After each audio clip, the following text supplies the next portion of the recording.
Hey guys, welcome to the podcast, I Need More From You. I'm your host, Dr. Kristin Oakes. This podcast is meant to be both educational and entertaining. We're diving into all things health and wellness along with life because let's be honest, we all have more to give. Just real talk, real life. This is your space for laughs, learning, and leveling up. So buckle up and let's thrive. No excuses.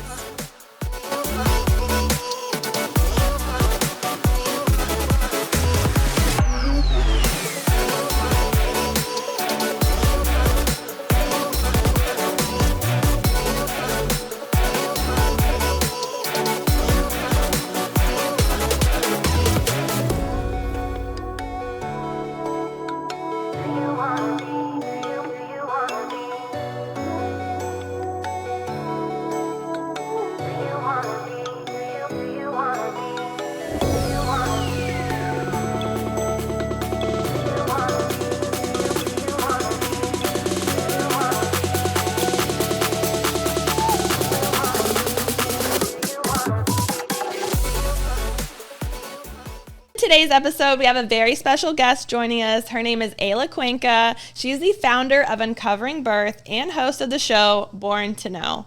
Eyla has supported thousands of women and families on their fertility, birth, and postpartum journeys, and has trained and mentored over 2,000 doulas, birth workers, and educators. She's a true pattern disruptor. She's constantly seeking the truth to help women and men live more self-sovereign lives outside the limitations of the current systems.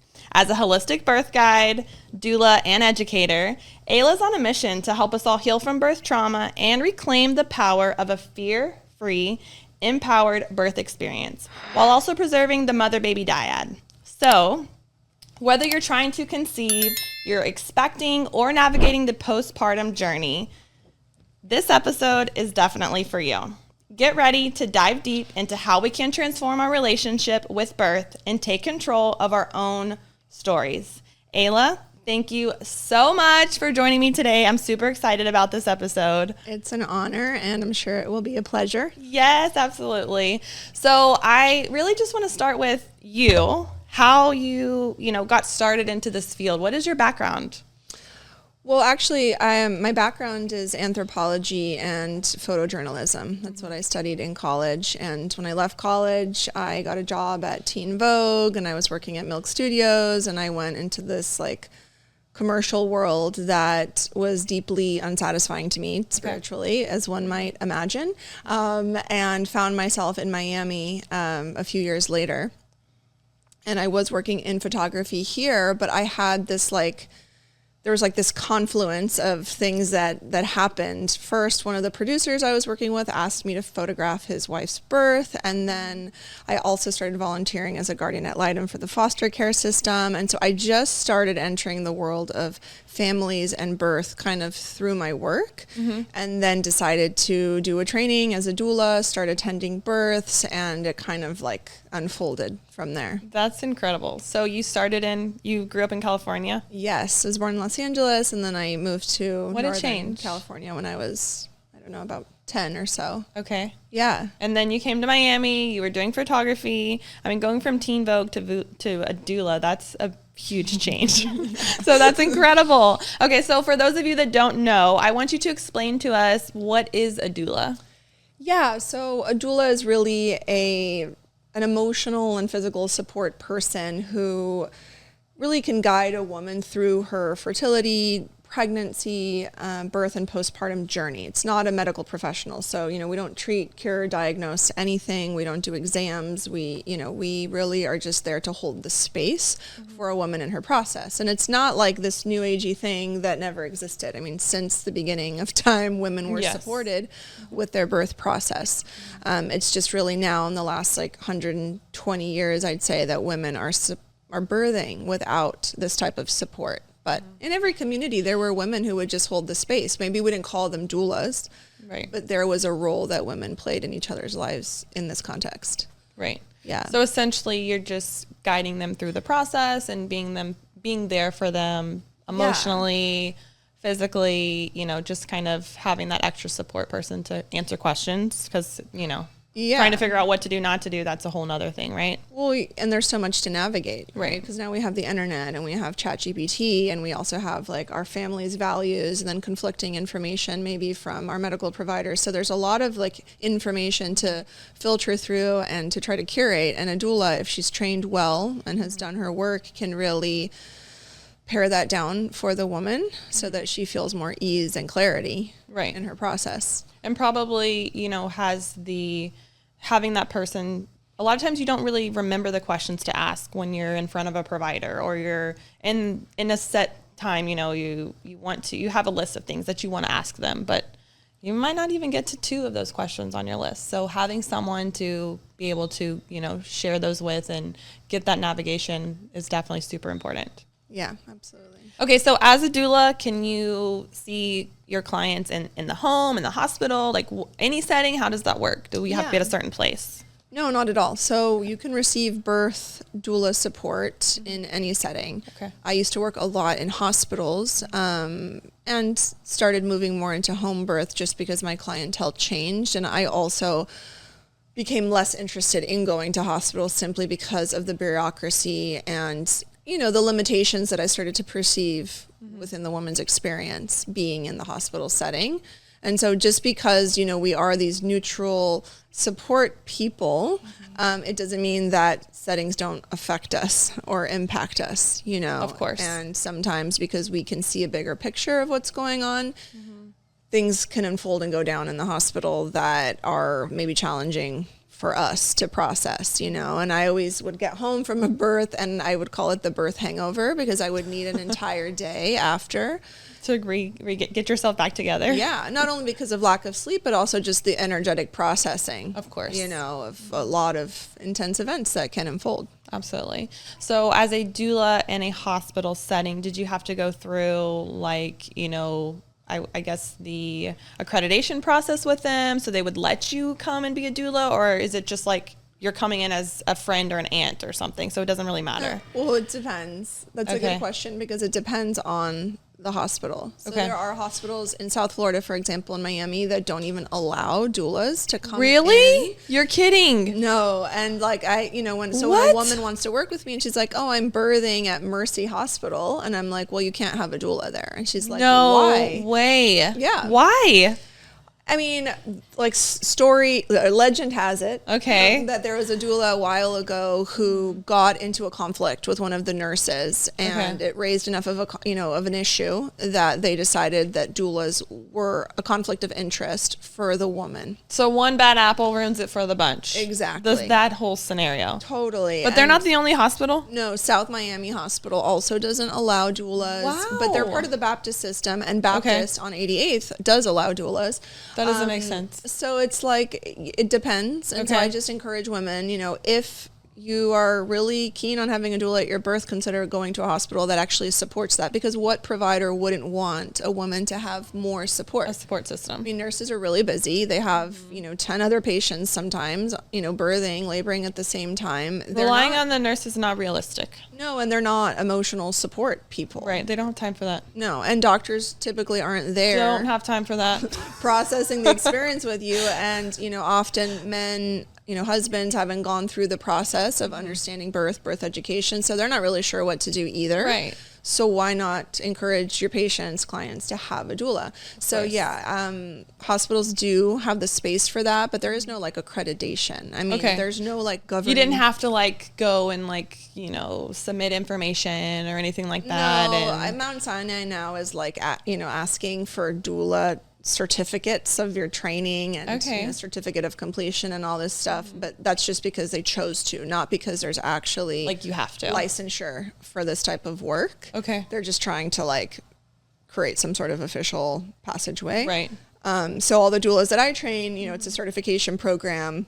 It's pretty rigorous, and we provide documentation. So when my doulas go to Mount Sinai, for example, they have their certificate to show. That's awesome. But yeah, it's something that I think is emerging more and more into the mainstream. Absolutely. But just like in any field, there are certain types of trainings that are great and some that are not. So you are going to get the full spectrum of different types of doulas. So. Right.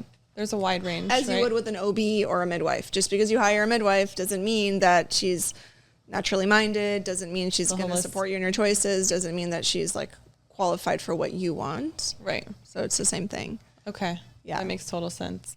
And so as a doula in the hospital setting compared to a home birth, do you have anything that stands out to you the most about the different environments? I mean, you kind of did already touch on some of these things, but... Yeah, so if a woman is planning to birth in a hospital, she just has to be aware that she has significantly less choice when it comes to freedom of movement, freedom to eat. That's a big one for me. Her rhythm in general is really limited.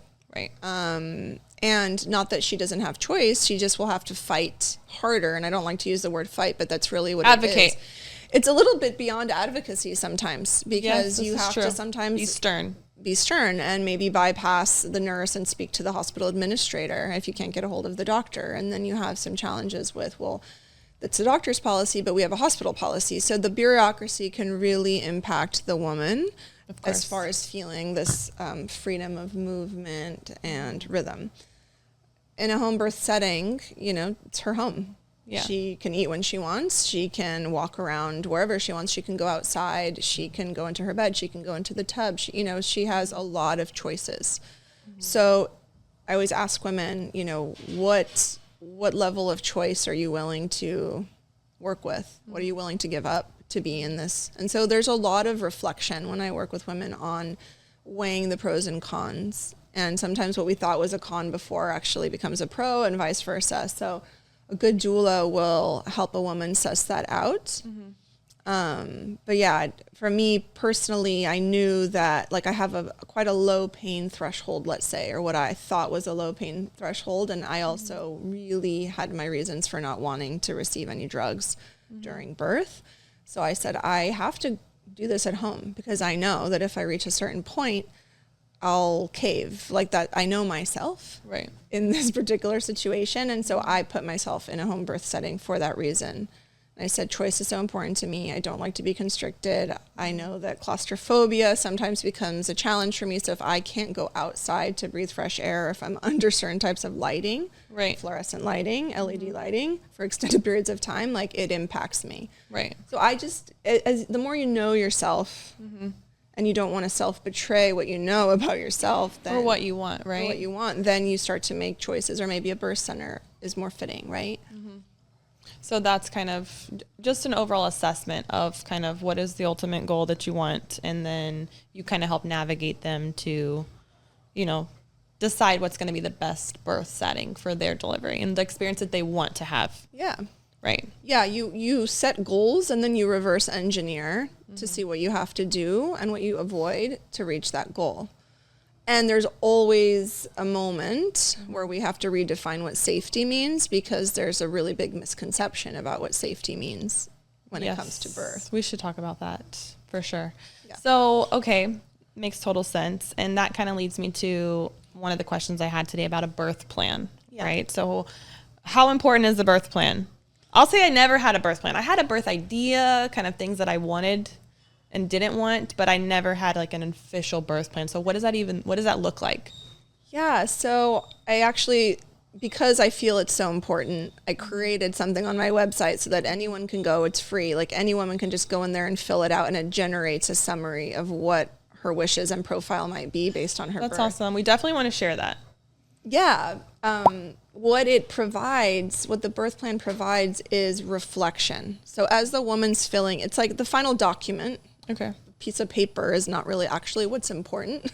It's the process that the woman goes through when she's building the birth plan. Okay. So it asks you, is mobility a priority in your labor process? And the woman's like, what does that mean? Well, and then it says, in the hospital, if you have an IV, for example, you are, attached to that pole. To this pole. If you get an epidural, then you are not able to leave the bed, and there's no such thing as a walking epidural. You don't feel your legs. You don't feel your legs. You don't. It becomes a liability. If it's a good epidural, you don't feel your legs. Right. Or sometimes you might feel one leg and not the other. Yep. The birth plan actually starts to peel back some layers for the woman to now reflect on, I didn't think this was a priority, but it is. And then, How will your husband be involved is one of the questions. And then she's like, well, I don't know. And then she can ask him, and then they can start talking. And then newborn procedures, right? So in building the birth plan, you know, do you want separation? Because if you elect these interventions, there will be a separation for a few hours. Right. Oh, I don't want separation, so then I'm going to consider not doing these things. So this process of building the birth plan is not so that you can hand a piece of paper to your team and everyone's going to honor it. Right? It's for the woman to actually reflect on her needs, desires, preferences, her willing tos, not willing tos, right? What are the negotiators and non-negotiators? Exactly. And this can be an emotional process for some women to build a birth plan because it's the first time they're really asking themselves real questions. Because this is real. We're having a baby and you have to process that. So it's a real process of self-reflection because it's not just about, you know, what am I going to put on my registry and what is it going to look like and who is the night nurse and what kind of crib and all the things that women really unfortunately tend to preoccupy themselves with, you know, because those things at the end of the day don't really matter when the birth hasn't unfolded the way that you wanted it to or the way that you did want it to. You know, those things become negligible, really. Right. But socially we tend to focus on these things that don't really actually impact the birth. Right. I feel like there's so much preparation that goes into all of those things around birth, but not the actual birth experience, right? And at least for me, every single one of them was different. Every single one. And it's like I learned a little bit more with each one, and I had the expectations of what I wanted and didn't want, but it was never what I thought it was going to be, or I don't know how I could have prepared for some of those sort of things. Right. And it's like, you know, we pray about it, and you kind of have your negotiators, or what am I trying to say? Non-negotiables and negotiables. That's what I'm trying to say. Yeah. So you have that in mind, and, you know, you just never really know what to expect. And birth is so unpredictable, yet predictable in the same time, you know? So it's like, for me, I couldn't ever imagine a home birth. My background, I started in the NICU, the neonatal ICU. So I just happened to have those situations and stuff play through my mind, right? Yeah. And so I just always reflect back on, well, what if this baby was born here, or if we could have got to him sooner, or those are the sort of things that have always played through my mind. Right. So it's never allowed me to, I guess, put myself in that position for a home birth or a birthing center or those sort of things. Even though I love the idea of it, I would love to have that experience, but I just have never been able to allow myself to, I guess, get to that point or accept it because I've had those fears or, you know, flashbacks from those scenarios and stuff like that in my mind. And so that kind of leads me to the next question I had for you. So, birth trauma alchemist? Is that right? Yeah. Okay. Can you just explain that to me? Like, what is that? So we can just take an example of a woman who had a birth experience and wants to have another baby, but her apprehension is she doesn't want to live through what she lived through with that first experience. She doesn't want to go through it again. Right. So she might contact me to say, I'd like to process this. I'm not really sure where to begin, but I just know it can't be that way. What do I need to do? So we just start talking about the experience. It's a process I go through with them. Usually in one session, it's resolved. Is this like part of hiring you as a doula, or this is completely separate? This is separate. Okay. Because and if a woman does hire me as a doula and there is that to work out, we can work it out. Okay. If it feels prevalent, you know, and relevant for her. But sometimes I'm contacted by women, in all parts of the world, who just want to go through that. Sometimes they're in their 60s and they're like still replaying the birth. Right. Because as you know, you have 5 children. This is something that stays with you forever. It's something that cements you in your identity, how you birth. It's you never forget it. And most women who I speak to later in life still, unless they've suppressed the memory, still recall so many of the details. So a woman might contact me and, say, I want to do this. I need help getting over these fears. So we walk through the birth and we start to understand why the baby ended up in the NICU, right? So there's an element of childbirth education that comes into it because, a woman maybe wasn't taking great care of herself in pregnancy, or maybe she was doing her best, but she had really high blood pressure.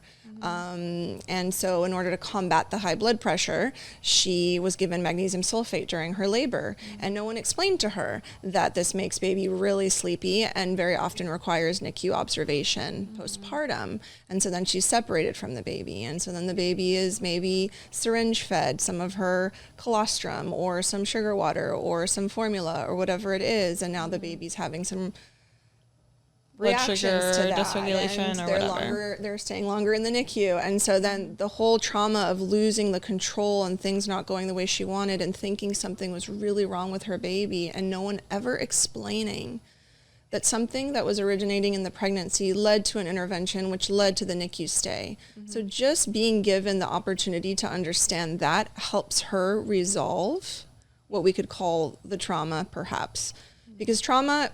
There are incidents that happen to us all the time throughout the day. Right. Whether they're resolved or not is what makes it the trauma.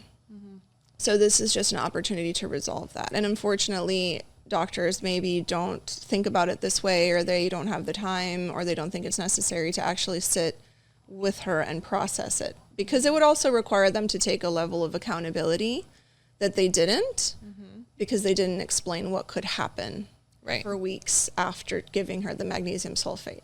So doctors just aren't going to do it. Right. So this is where we can come in, and, this is where I've come in over the years to just give her a bigger picture, a bird's eye view of the experience, and ask her what she's willing to do differently the next time so that she has more agency in her experience.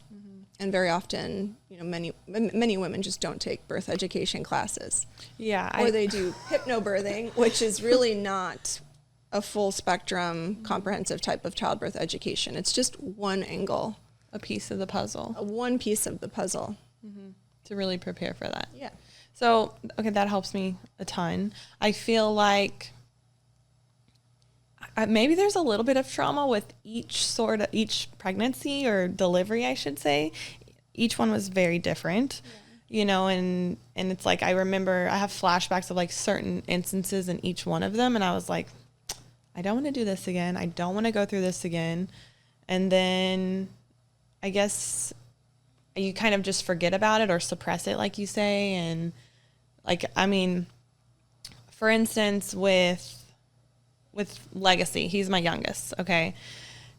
Things with his delivery were just, everything was fine until it wasn't. And it was just like of instant chaos kind of, and so you try to be prepared for this. You try to do everything right. And it's like stuff just happens. And I think if I didn't have maybe the intuition or the prior experience to know, like, this baby needs to come now. I don't care what we have to do. Like, things could really take a turn. And so being able to really process your emotions from prior pregnancies and experiences, definitely I can see how that would be beneficial to set you up for more success with, the next one, per se. Yeah, and the processing is an opportunity to release shame around choices that were made, because women hold that shame.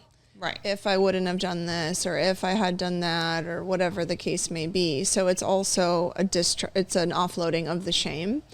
Shame is the lowest vibration of emotion we can ever feel. And so offloading that really helps her elevate into a new type of magnetism for creating a new experience for herself.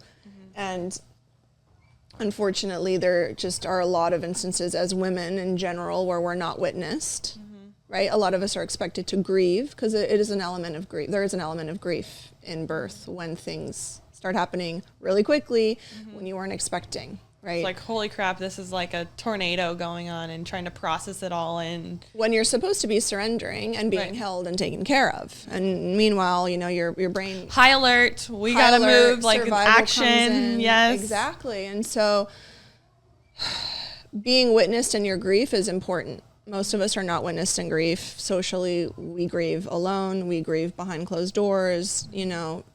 So sometimes in the sessions, it's just a matter of crying in front of someone. Getting it out. Finally. Letting it rip. Because what happens after your birth is that everyone's like, just be glad you're alive. Right. You survived. You survived and you have a healthy baby and you're healthy. Like, what more could you want, right? Because people don't have the capacity to actually hold you in all of the disappointment and the fear and the nervousness and the survival that came in. Like, no one can hold that. They're just like, get over it. Right. We got other things. Now you're just supposed to like be a mom. Yeah, for and sure. like compartmentalize it. So what you're holding in this compartment, you know, manifests in many different ways. Lack of desire to be intimate with your partner, you know, maybe other types of things if we look at it through a psychosomatic perspective, a block. These blocks can sometimes manifest as through the scar tissue. Let's say if a woman's received a C-section, of course, it was a major abdominal surgery. However, now there is this buildup in the fascia, which also, if we know the mind-body connection, creates an energy block in that part of the body, you know. And when women receive massage or they receive touch, sometimes they'll be moved to tears when there's work being done on the fascia where the C-section happened. So we do store emotions and things that we suppress in the body. So this is another opportunity to release that. Absolutely. If you want to go there with the alchemy. I definitely have never had a provider, any of my OBs, ever ask me about the birth experience after the birth experience. Right. You know, like we never even talk about it. I don't even think it's been brought up. It's just like, oh, baby's here. Next step, you know, the healing process, physical healing process, right? But it's never been about the emotional side at all or the events that took place. So, and with 5 babies, how many OBs have I had? Well, you know, there's groups that I've gone to at least. So I've seen tons of OBs and it's never been brought up or discussed or anything like that. So I had my 2 girls, they're my oldest, in Dallas. And then all the boys have been born here in Miami. Lincoln and Legend were born at Mount Sinai. Bad experience. Okay. The first time it was bad experience. And then I'm like, well, I want my kids to be born at the same hospital, Miami Beach, whatever. So we're going to retry with a different OB, give it a go again. Same crap, different story. Okay. So when I got pregnant with Legacy, I was like, absolutely not going back to that hospital. Yeah. So I was like, yes, I still wanted them to be born in Miami Beach, same hospital. That was still like a thing I'm fighting in my head. I don't even know why I'm fighting it. But anyways, I was like, I just knew that I did not want Legacy born at that hospital again, you know, and it was really, I know for a fact, if I would have had him there, he would have gone straight to the NICU, just like the boys went to the NICU. And for me, it was really hard for me to grasp that because, you know, background in neonatology, I'm like, I don't understand why you need to take my baby. Like, what is the rationale for you wanting to take my baby for observation or for this, that, or another? Like, I'm not seeing any signs of distress or, you know, oxygen saturations are stable. Like, I don't see what you're seeing here. What is the rationale for it? And so that was really hard for me to grasp. I'm like, I could take care of my own kid, you know, and especially if I don't see a medical reason of why he must go. Like if, you know, we needed to do intubation or something of drastic measures like that. Okay, that makes sense to me. But this observation period, that doesn't make sense to me. Yeah. So I just knew what I didn't want to go through that again. And I that's why I chose to deliver at a different hospital.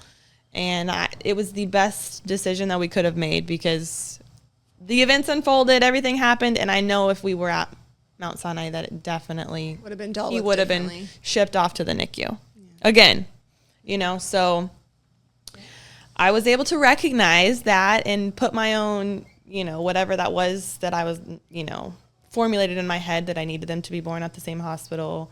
But I just knew ultimately it'd be better for the baby and for myself to move on and just, you know, let that, I guess, vision that I thought I would be go. Yeah. So having someone like you to process everything with, and I think that's so important. And I didn't even know it existed. So this, it doesn't really exist, but it does now because I didn't know like that was an option, you know? And so I think it's really important because as a mom and, you know, have these experiences, there's so much stuff that you want to process and you don't have, like, my husband's amazing. Absolutely love him. But a lot of this stuff, I can't talk to him about blood and stuff like that. Like, he just gets squeamish and it's just not, it's just, he's great at listening, but he's a doer. But men want to fix things. And sometimes you just got to, like, let it out and process it and just kind of have someone listen and help you go through that experience, I guess, is what I'm trying to say. Yeah. So super amazing. I love, you know, that you have that option for women to be able to support them with those experiences and just give them that empowerment to not every birth has to be like that. And you can be proactive and prepare yourself for a different experience. Yeah. I guess I should say. Yeah. Right. Okay, so that leads me to our next question. So we talked about a doula. We talked about birth trauma alchemist. Do I say that right? Yes. Okay. We talked about a birth plan. Let's see. What else did I want to talk about? Okay. When you get a new client, is there specific labs that you would like to look at or anything like that to kind of qualify them to become a client of yours? Do you call them clients or patients? I call them clients because I'm not a medical provider. Okay. So I don't call them patients. So what does kind of that criteria look like for you? So for me, the criteria has nothing to do with their lab results. So whether they're considered high risk by conventional standards or not, it doesn't make a difference to me because what I'm offering is support on their journey of self-discovery, basically. Okay. And so, you know, whether they have type 2 diabetes or they're preeclamptic or there's nothing going on at all, it doesn't mean that they can't go through this process of learning, receiving support, and birthing the way that they want or as close to the way that they want considering the conditions. So yeah, I don't need any of that information, and I wouldn't recommend that any doula takes that information into account because they're not making medical assessments. So but the medical history, obviously that comes into play whenever y'all are trying to formulate the best birth plan together and kind of looking at the whole picture of deciding on those aspects, right? I would say so. It's relevant information only because then I can better understand why she received certain interventions previously. Or because of the perspective that I have on illness and disease is unique. It's not really within the conventional model. I follow German new medicine and psychosomatic medicine. So when a woman's telling me that her blood pressure goes up every time she's at the doctor's office, I pretty much make an assessment that she has white coat syndrome, and then I can know how to best support her. You know, if she tells me I've just spent time with a certain family member and now I have a migraine, I'm like, okay, I'm starting to make the connection that your stressors. I'm seeing your stressors. So that type of thing is helpful for me. I don't consider age a factor in a woman's capacity to birth. So when a woman does come to me, she's older than 35, and she says, you know, I'm considered high risk by my medical team, I don't even register that. All I have to focus on is helping her dismantle the belief that something could go wrong because suddenly she's not 34, she's 35, you know. Right. So that information is helpful because I like to know what's been told to her by the medical profession or medical providers so that I can then have a compassion and an understanding and also help her dismantle what I think are limiting beliefs that don't have a lot of medical traction. Right. And there's quite a few of those, right? And so let's just talk about that because 35, advanced maternal age, right? That's at least what you're labeled as. Right. I'm 34. I have 5 already. Okay. I don't want another baby anytime soon, you know, Lord's plan always, but my husband wants more kids. I definitely need more time before I even think about that. Yeah. But I know my next one, if there is one, I'm going to be 35, if not older. So like, what is, you know, medical community, you're labeled as high risk. Like for you, how does someone who's 35 and older kind of navigate wanting to get pregnant and go through this experience? Like, can you speak to that? Yeah, there's a whole sociocultural conditioning that has to get worked through. I mean, from the time we're in our late 20s, there's already a lot of advertising toward freezing our eggs, making sure that we plan in case we never, partner up, or we don't partner up until later in life. So the conditioning is beginning, and the conditioning also exists in Hollywood. I don't know what the movie's called. I came across it last year, but it's like this woman who's like hopelessly single, and she's in her 30s, and all her friends are getting married and they're all having babies. And so she goes to these baby showers and she feels really just terrible about herself. So then she starts making an investment into planning for IVF down the road and harvesting her eggs and this whole thing. And for me, it's just a lot of propaganda for the IVF and fertility industry. Right. It doesn't actually help the collective consciousness of women to make maybe different lifestyle choices to support their fertility holistically, right? Holistically meaning full circle, full spectrum. Right. And so we get it into our consciousness, our subconscious, that we're going to have a problem. But let's look, even biblically, let's just look at history. Women have been birthing well into their 40s, 50s. I know that even my husband, his mother gave birth to her 8th child when she was 48 years old. 8th child? And she birthed at home. Wow. And there were no issues with the birth or the pregnancy. She's a rock star. But, she's also in a village in Yemen and didn't have this conditioning that it wasn't possible for her. Right. The power of the mind is very strong. Are we going to negate biological factors? No. If a woman's hormones are out of balance, there's a factor. If she's been struggling with autoimmune issues, there could be factors there, right? So there are factors that can impact her capacity to hold a pregnancy. But I always say, if you got pregnant, you can give birth, right? So I've had clients 21, 19 years old have very challenging birth experiences from not being physically fit and from having a really limited mindset. And I've attended home births with 52-year-olds who had incredible pregnancies and gave birth at home without medical intervention. Yeah. So I do have a small petri dish of people, right, of women to consider, but I've had enough experiences over the last decade and more to see that age really isn't a factor.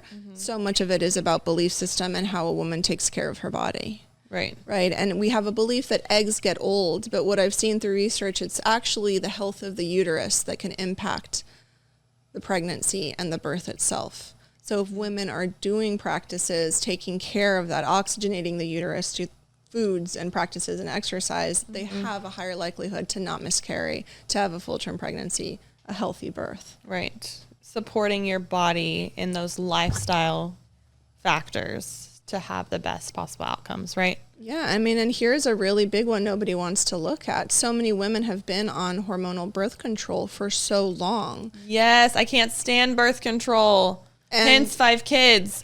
I've never been able to tolerate it, and it's poison. And so many women have these negative reactions to it, but they continue to take it, and then they don't detox their system afterward. Or they elect a partner while they're on the birth control, which is a whole other conversation about how pheromones are mismatched. So then when they're off the birth control, suddenly they're, biologically speaking, not actually matching up with the biology of their partner. And then they're not getting pregnant. And when I start to talk to them in counseling sessions, I'm like, do you actually want to, I know you want to have a baby, but do you want to have a baby with this person? Do you feel supported? Do you feel provided for? Do you feel safe? Or are you still working 100% in survival mode? And are you going 50-50 with this person? What woman's system is going to actually relax into having an easeful conception and pregnancy when she feels completely unsupported and like she's almost in a competition with her man? So there are other psycho-emotional factors that play into fertility that no one's really And that's so true about. Because time and time again, you hear this all the time. Couples going through fertility treatments, doing everything under the sun, doing everything right, textbook right, or I guess Western medicine right way, I should say, unsuccessful.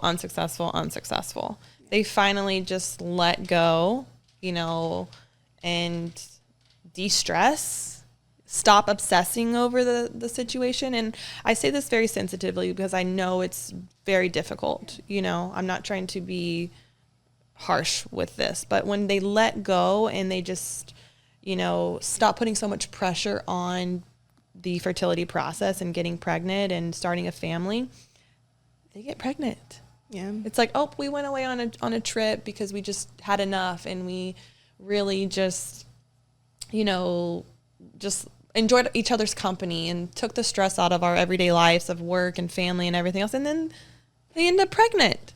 Yeah. It's like that has such a huge impact, your emotional state and your surroundings on the whole process. What does that tell you about environment? You know? Yeah, that's so true. And I always hear some of my clients are like, well, I know someone, she eats McDonald's, she doesn't exercise, she doesn't care, her lifestyle's horrible, she dyes her hair, like all the things that you could do that are so toxic, and she got pregnant. Mm-hmm. And it's like, the comparison is also what causes the suffering. So it's also important to not compare ourselves to. And social media just helps this, right? Social media just makes it that much easier, yes. You know? So I would encourage women to ask themselves those questions, to reflect on that. And also, if you're already, you know, stressing out about the postpartum, because now I'm going to have to give up my position at this company, or now I'm going to have to give up my dream of being an entrepreneur. Financial let me figure out a way that I can have the baby, but still keep all of this going. So are you actually ready to do what it takes to receive this baby in your life? Right. I like how you said that. Receive this baby in your life. Yeah. And are you ready for that? Because it's life-changing. It's life-changing no matter how you look at it. And another thing, you know, I hear a lot too is, well, I'll have a baby whenever I hit this goal, or we have this amount of money, or we live in this sort of home, or whatever it is. But it's like, you're never ready to have a baby. Like, you can always think of something to stop you from. Totally.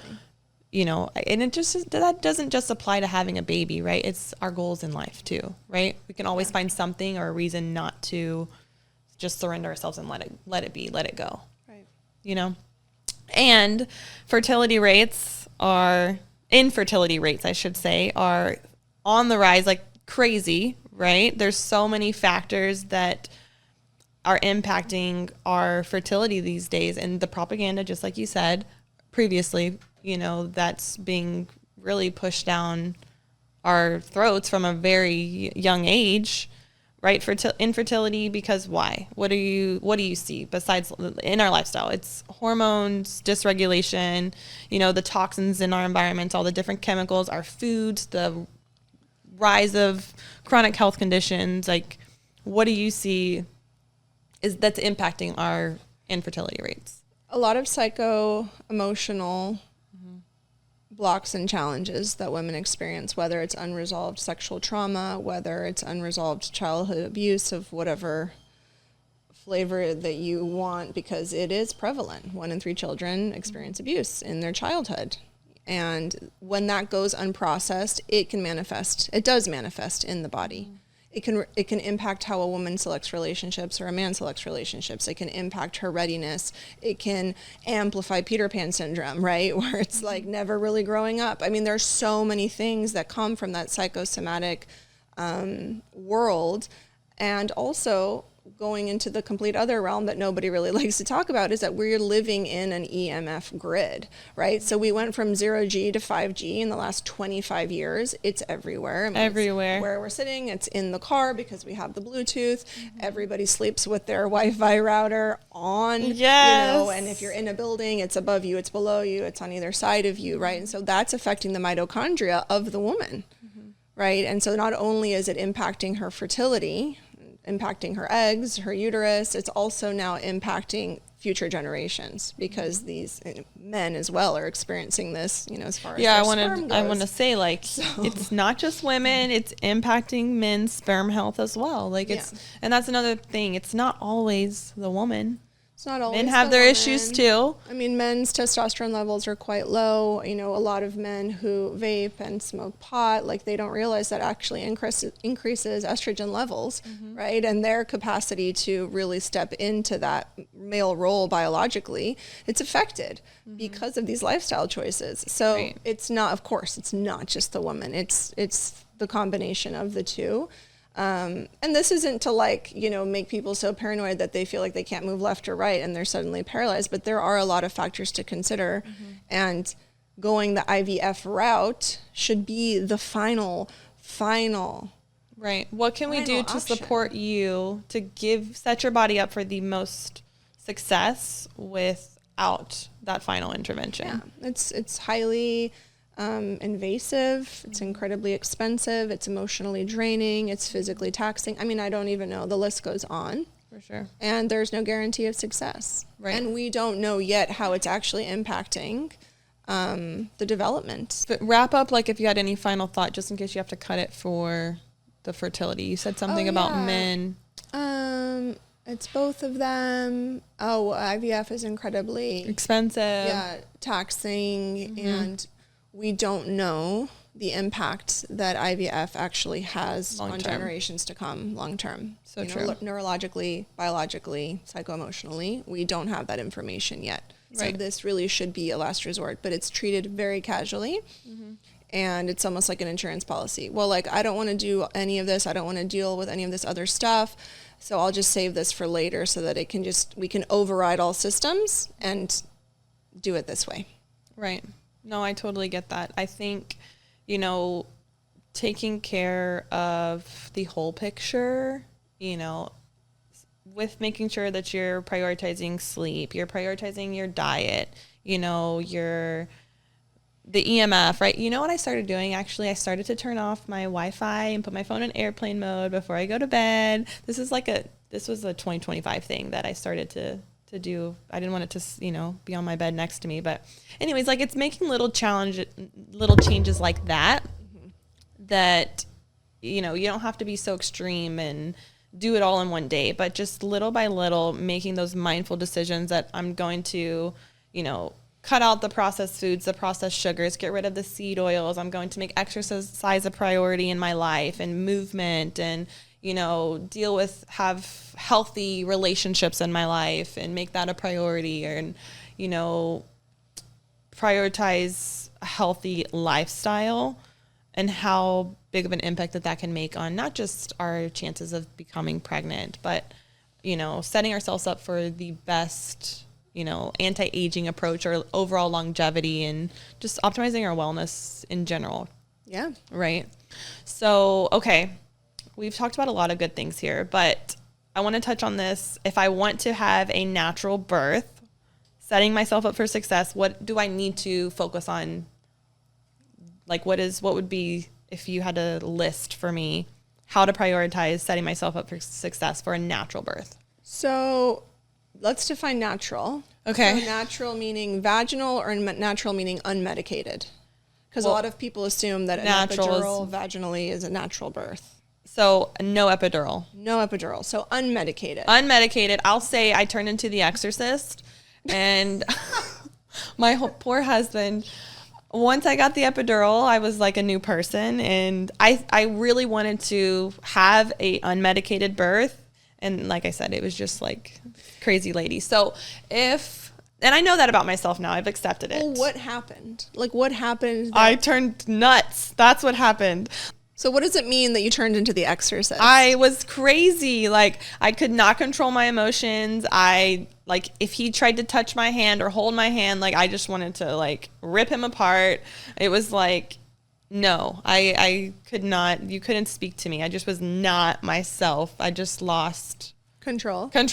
I lost control. I was trying to do the birthing ball. I was trying to do all the things, like rolling in the bathtub. I felt like just a big whale rolling in the bathtub, crazy lady. But yeah, how do you set someone up for success? And this is totally in the mind. My pain just got to that point that I was just not myself. And I didn't know how else I could process it. Like, I wasn't progressing in labor because I was so tense, and like I wasn't allowing myself to continue to labor effectively, I guess. So it sounds like a few factors, and obviously I don't know, I wasn't there, and I like don't know the ins and outs of your human experience. Yeah. But it sounds like loss of control is a challenge. Yes. So surrendering is a challenge, and most likely you didn't feel fully held, supported, and safe in your environment. Yeah. So the way that you're describing it is a response to those two things. So for a woman to have an unmedicated birth,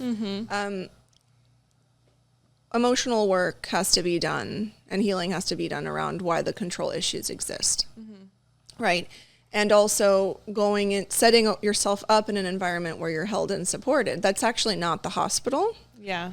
And if you have a doula, that can become available to you there, but it's really not the hospital. The hospital is there with one goal, is for everyone to come out alive by whatever means necessary. Right. So they're not wondering, like, you know, is she feeling emotionally held and supported in this moment? I mean, I know what L&D nurses are like. They come in, they flip on the lights. All right, honey, it's time to check blood, you know, and you're in the middle of a contraction and the sensitivity is not there. And we're animals birthing with a lot that's kind of like an open wire as far as our experience goes. And so when someone busts in the door, that can change us, take us out of our environment, right? And men are not trained to be labor coaches. So how can we expect them to know how to touch us and at what moment and when to ask questions and when to not ask questions? So it makes sense that you would have just been like, I need the epidural or I want it because this is the only way to get control back over my situation. It's not because labor pain is actually unbearable, because the body only creates what it can handle.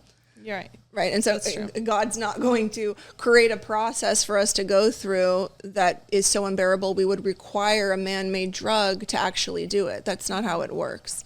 So it's really a belief and it's really a reorganizing around what's needed for the woman to surrender. So that's above all preparation for an unmedicated birth. It's that understanding our control issues and creating an environment where we're fully held, safe, and supported.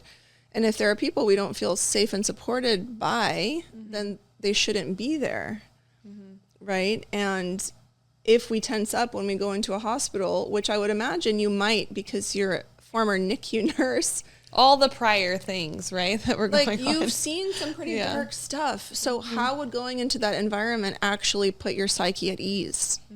I don't know. That's so true. So for me, it's like, I truly believe that in most cases, because this is a normal, natural, physiological action the body takes, laboring and birth, in most cases, women are actually safer at home because they don't have a strange environment, strangers walking in the door. They're not in a place where people go to for emergencies and illnesses, right? So psychologically speaking, that in itself makes the woman feel safer when she's at home.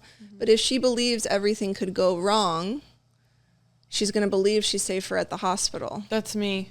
Right. And so there's also the unweaving, the unbraiding of what could actually go wrong. I mean, you're young, you're healthy. There's no indicators in the pregnancy that any issues could go wrong. Right. So what is the reason for going there? It's the what ifs that we create in our head. For sure. You know, and chances are there was a small percentage of the babies who landed in NICU that actually were there for what I would say is a real reason. Many of them were there for self-induced reasons. The mother got Pitocin, the mother got mag sulfate, the mother got an epidural, the mother got Dilaudid, the mother got whatever other things. Right. That's why they were there.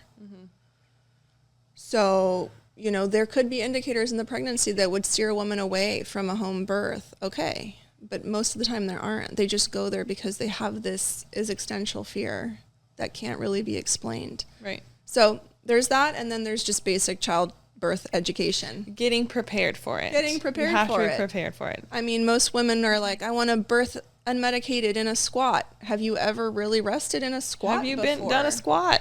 Right. And held a squat while a watermelon's coming out. I don't know. It's a little different.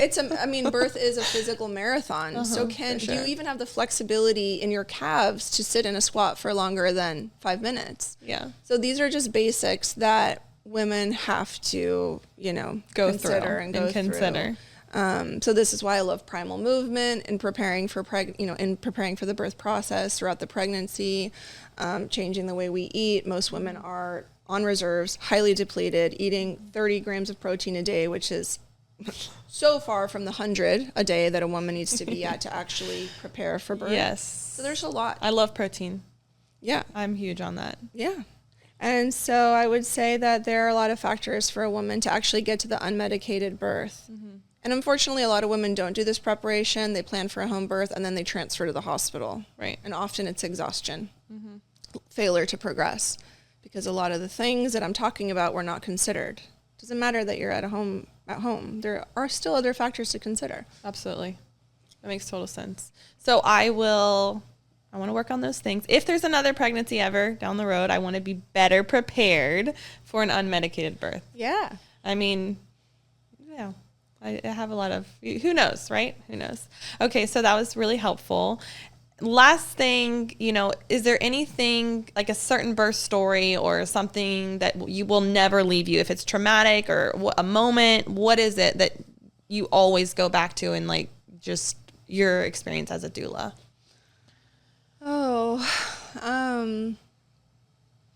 Yeah, I would say, there's a few. Mm-hmm. I'll always go back to my own birth experience. But the one that unfortunately tends to stick out the most is a client of mine that had a perfectly, let's say, uneventful pregnancy, mm-hmm. which I like. I like the word uneventful. Uneventful. That's good. I like that. I don't want to say normal. I don't really like that word. Yeah. Maybe average, but just uneventful. Mm-hmm. And didn't believe in herself enough. She didn't believe in herself to do this at home. Mm-hmm. And she had an intuition about her doctor, who, by the way, was a woman but had never given birth herself. So I really believe that whoever is assisting the woman in her birth should have actually given birth themselves, which doesn't include any men. Yeah. So her doctor had never given birth, and she had this feeling like they don't really get me. They weren't connected. She didn't listen to that feeling, mm-hmm. right? And of course, people go through medical school. We think that they're highly qualified, and they might be in an emergency situation. Like, that's a guess we want to make.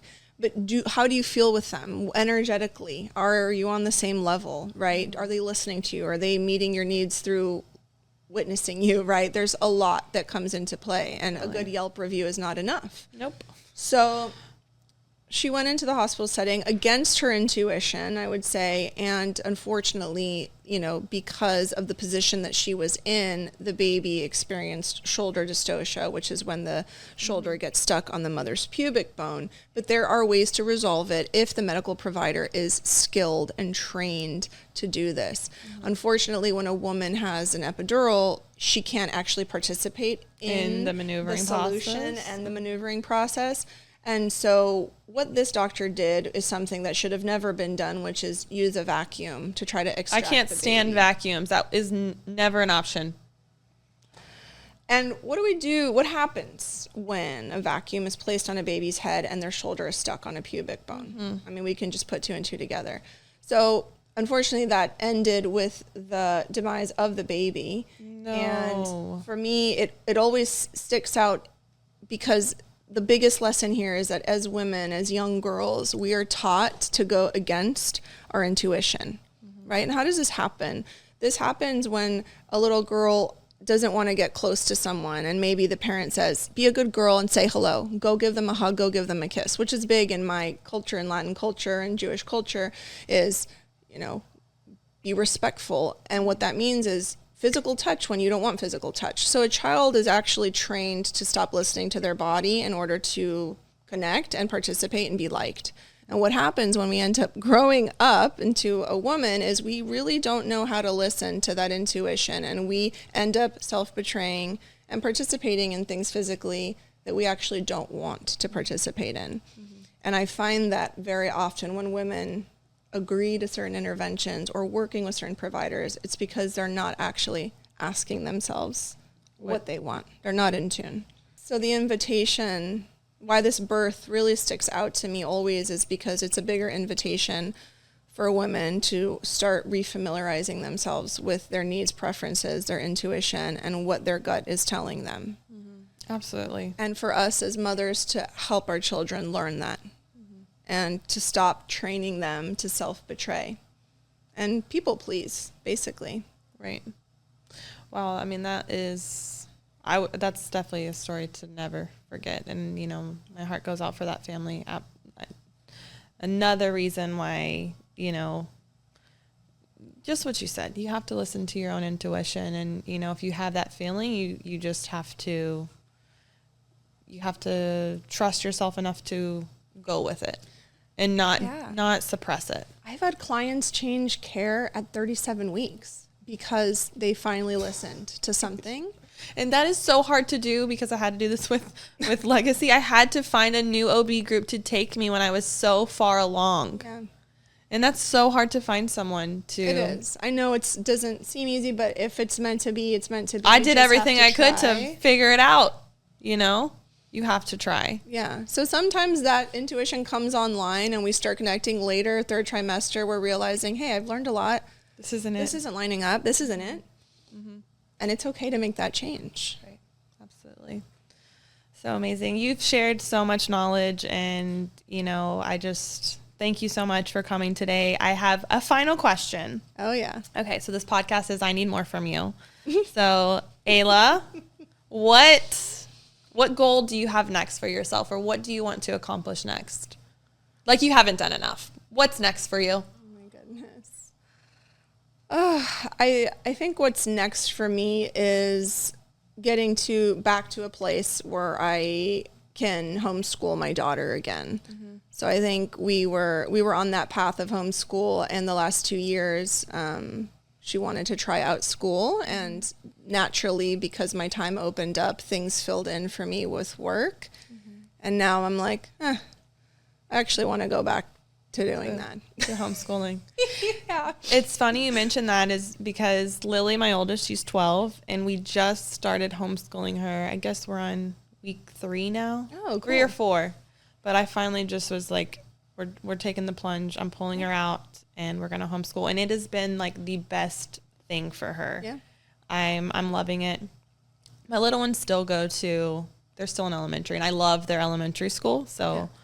I'm in no rush to homeschool them, but it was such a good decision for my daughter and where she's at in her life, and, you know, for our whole dynamic. So totally, I support that. I never thought I would have a homeschool kid. I never thought I could do that, or, you know, I grew up in public school, so it's a new chapter for us, and I'm loving it. So yeah.